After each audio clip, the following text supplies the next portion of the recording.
Galera, existem muitos experimentos que acontecem dentro de Nazarick e que não são explicitamente mostrados pra gente, tá ligado? Como o caso lá dos aventureiros que foram transformados em Elder Lich. Sim, família, parece que o Wise entrou nessa agora de começar a criar um exército a partir de cadáver de aventureiros fortes. Então hoje a gente vai entender quando que ele fez isso e o porquê, né? Por que criar esses guerreiros para juntarem a Nazarick. Vem comigo pra eu te contar tudo o que aconteceu por trás do pano, já que nem na Light Novel ficou explícito pra gente, hein? Vamos lá!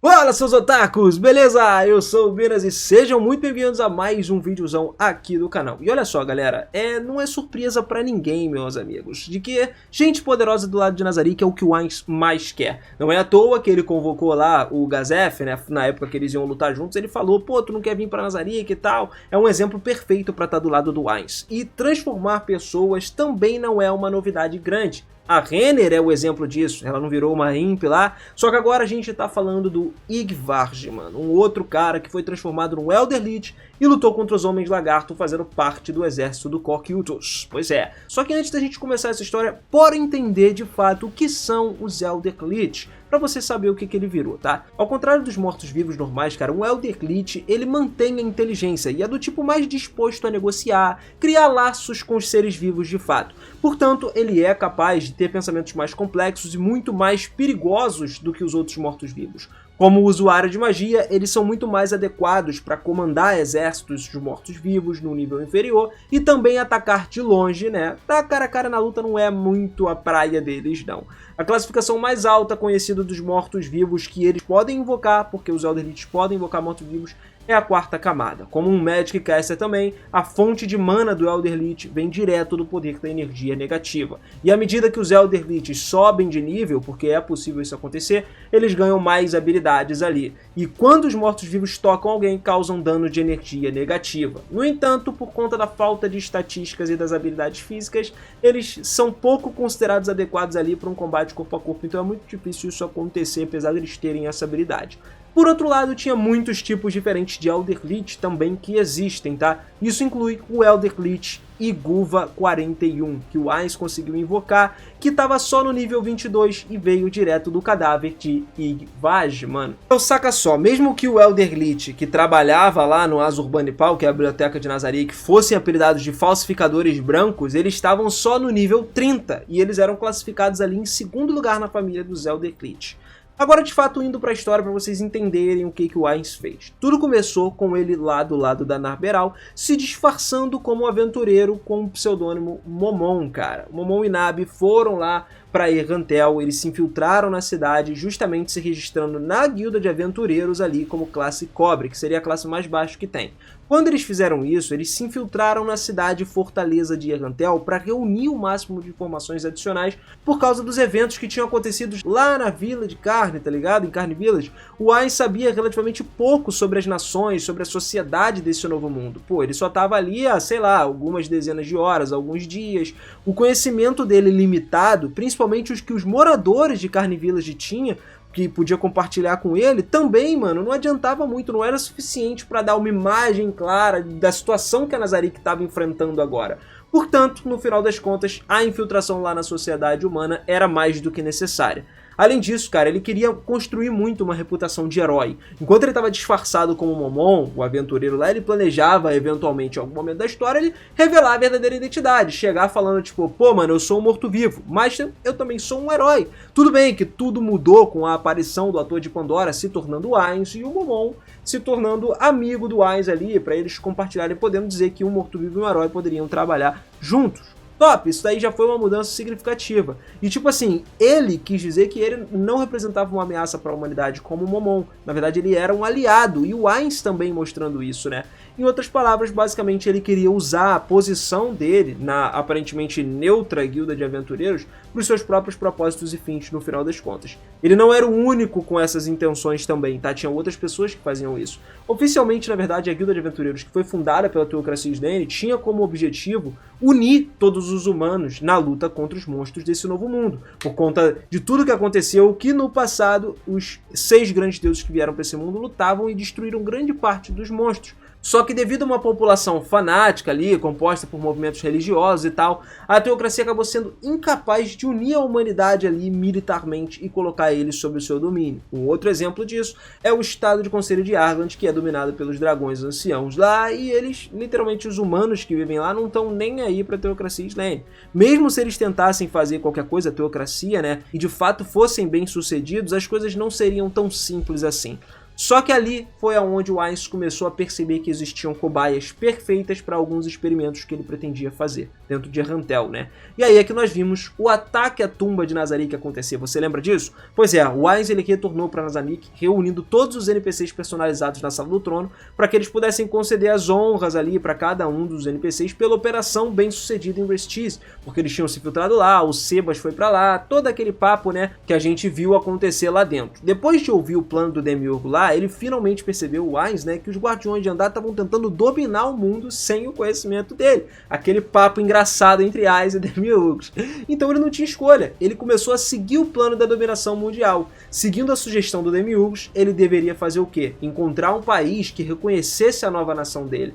Então, o Ainz e a Narberal visitaram Arwintar, a capital do Império Baharut. Justamente lá foi onde ele conheceu o Fluder Paradigm, o mago mais forte do Império. E, cara, o fato dele encontrar o Fluder ali fez com que eles desenvolvessem uma coisa maravilhosa, uma amizade, entre aspas, boa, né? O Ainz era mais para usar ele como um objeto do que qualquer coisa, mas em segredo, o Fluder viu o verdadeiro poder do Ainz. Ele testemunhou o poder dele em primeira mão, e o Fluder jurou lealdade ao Ainz a partir daí. O Ainz, ele ordenou então que o Fluder enviasse os peões de sacrifício para a tumba de Nazarick. Né? E ele prometeu que transformaria o Fluder num Eldeclit no futuro. Que o Fluder já está há muito e muito tempo tentando a vida eterna, né, para ele continuar aprendendo mais sobre magia, e ele vê o que o Ainz era capaz de fazer com magia, para ele era uma coisa absurda, porque ele nunca chegou nem perto do patamar do Ainz. Então aí as coisas começaram a fluir com os experimentos do Ainz dos Eldeclit. Até porque para você se tornar um Overlord como o Ainz, você deve passar pela classe Elderlit. E como o Momon, ele acompanhou lá agora todos os trabalhadores para a tumba de Nazarick, preparando ali para monitorar o massacre que ia acontecer. Além disso, a intenção dele justamente aí era já começar a testar o sistema de defesa da tumba de Nazarick para ver se estava funcionando corretamente ou não. Tá vendo? O Ainz, ele já fazia vários experimentos ali. E ele escolheu o grupo dos Foresight lá, dos trabalhadores, para poder entrar dentro da tumba e enviar eles direto para o 6º andar, onde lutariam lá no Coliseu contra o próprio Ainz. Requena Termite tentou enganar o Ainz, mas ele percebeu a mentira e ficou muito mais chateado com isso. E depois de lutar com os Foresight como guerreiro, o Ainz decidiu parar de brincar e revelar o seu verdadeiro poder, derrotando todos instantaneamente. 3 ali, um por um, facinho.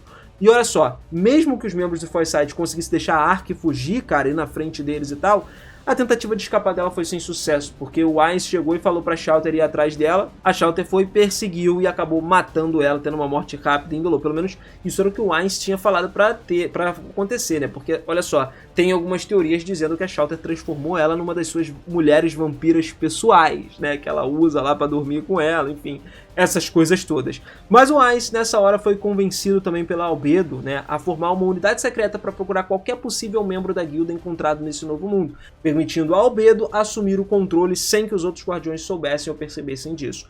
Mas voltando a falar do Yggdrasil agora, né, o cara literalmente ele foi a cobaia perfeita para o Ainz em todos os sentidos. Porque acontece que o sonho do Yggdrasil era se tornar um herói e acabaria salvando esse mundo no final das contas, como aconteceu com os 13 heróis no passado. Só que, olha só, o sonho do Yggdrasil de se tornar um herói ele começou a partir das canções que ele ouvia dos bardos que visitavam a aldeia dele, né? Se você me permite, tenho trocado pro seu bruxo, ó vale abundante, tá ligado, né? Nesse pique. E depois de se tornar um aventureiro e formar uma equipe, ele finalmente ascendeu ao posto de aventureiro Mithril, né, que seria um dos postos mais altos. Ele sacrificou tudo, cara. Ele realizou o sonho dele de chegar ali, espalhando até falsos rumores sobre si mesmo, usando seus companheiros como escudo de carne. Todos, além dele, eram trampolins para ele dar um salto e alcançar o pico que ele tanto queria. Só que ele era um trabalhador e treinava intensamente, o que fez ele não gostar do Momon quando apareceu. Aparentemente, do nada ele veio e alcançou a classe Myrtil em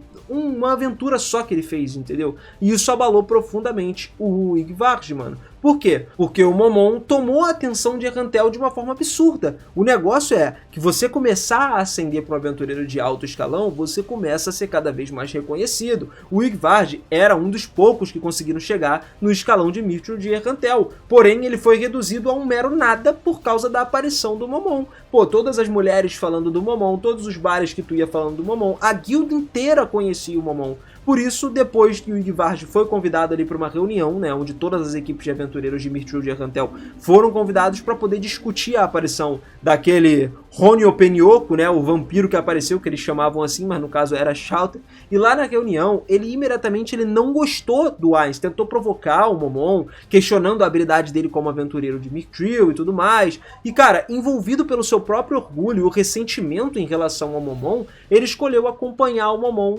contra esse vampiro com a equipe dele. Apesar de que o Momon avisou pra ele, falou, cara, não faz isso, entendeu? Vocês não vão conseguir derrotar esse vampiro. O cara tava cego de orgulho e simplesmente não queria deixar o Momon levar o crédito todo por ele ter derrotado esse monstro vampiro. Ele não podia deixar de se juntar a essa batalha. E não era só isso, galera. Ele planejava espalhar rumores sobre o Momon que prejudicassem a reputação dele, utilizando todos os contatos que ele tinha para poder arruinar a vida desse novato. Logo, ele seria expulso, odiado, né, expulso da cidade, talvez até do país, e isso eliminaria um rival importante na escalada dele. E se não fosse o suficiente para eliminar o Momon, ele ainda mesmo disse que cuidaria de se livrar dele e alegaria para todo mundo que ele teria morrido na luta contra o vampiro. Ele planejava dizer que onde a equipe do Yggdrasil teve sucesso, o Momon falhou. Só que o Yggdrasil ele não conseguia prever por que ele não iria sobreviver nessa missão. Uma vez que ele estava lá na floresta agora, Albedo começou a matar os membros da equipe dele. E aí ele fugiu só para se perder na floresta e acabou, né, por conta dos feitiços do Maré. E ele se encontrou com o Maré e imobilizou ele, matou ele, esmagando o crânio dele com o cajado. Guarda essa informação que é importante, tá? Depois que os aventureiros do Homo das Trevas derrotaram o vampiro, foi revelado que o grupo de aventureiros de Yggdrasil tinha sido aniquilado ali no fogo cruzado da batalha. E olha só, a história não terminou aí. O aventureiro que desprezava o Momon, mais do que qualquer coisa, não só forneceu bastante material para os seus antigos companheiros ali de equipe, né, para o Ainz fazer experiências, mas também, contra a sua vontade, ofereceu a sua própria carne e o seu sangue para o Senhor Supremo. Agora, ele quebrado, deitado lá no chão da floresta, ele não enfrentou nenhum destino especial, nenhum tratamento diferenciado. O homem que queria se destacar como nenhum outro estava agora reduzido a mais um corpo, né, estatística, virou estatística, servindo ao Ainz para os experimentos de mortos-vivos. Cara, o Ainz, ele não queria desperdiçar nada, ele estava bastante intrigado, descobrindo que os mortos-vivos criados a partir dos corpos dos vivos permaneciam permanentemente vivos nesse mundo. Portanto, para as dezenas de mortos ali da equipe do Yggdrasil, mano, ele levou a sua desgraça, apesar de ser um aviso inútil no final das contas. O corpo deles foi de fato uma máquina perfeita para o Ainz. Então ele chegou lá e transformou todo mundo em morto-vivo. Só que o Yggdrasil foi transformado num morto-vivo especial com o nome de Iguva 41. E como que a gente sabe? Pô, como é que tu sabe, Binas, que ele era, se isso não foi mostrado nem no anime, nem na novel e tal? Galera, na ilustração, numa imagem que mostrou pra gente, o lado do rosto do Iguva 41, ele tá distorcido. E isso é justamente, pode ser inferido como sendo o golpe do Maré que desferiu na cabeça dele, que acabou destruindo o crânio dele, né, quando ele tentou fugir lá do Ainz. Então assim, os danos brilhantes gravados no crânio ficaram, e ele ficou deformado. Por isso a gente sabe que o Maré atingindo ele, aí sabemos da conexão dos dois seres desde o início. Essa coisa também, recém-criada, foi batizada de Iguva 41 porque era o 41º experimento do Ainz. Ele não foi o primeiro, ele só reanimou mais um de muitos que ele já tinha feito. Só que em vez de transformar ele num Cavaleiro da Morte, né, um Death Knight ou um assassino, enfim, mais cauteloso, o Ainz decidiu fazer dessa criatura, no corpo insignificante, um ancião, né, de fato um Elder Lich. E o recém-ressuscitado Iguva agora era um morto-vivo a serviços do futuro rei feiticeiro.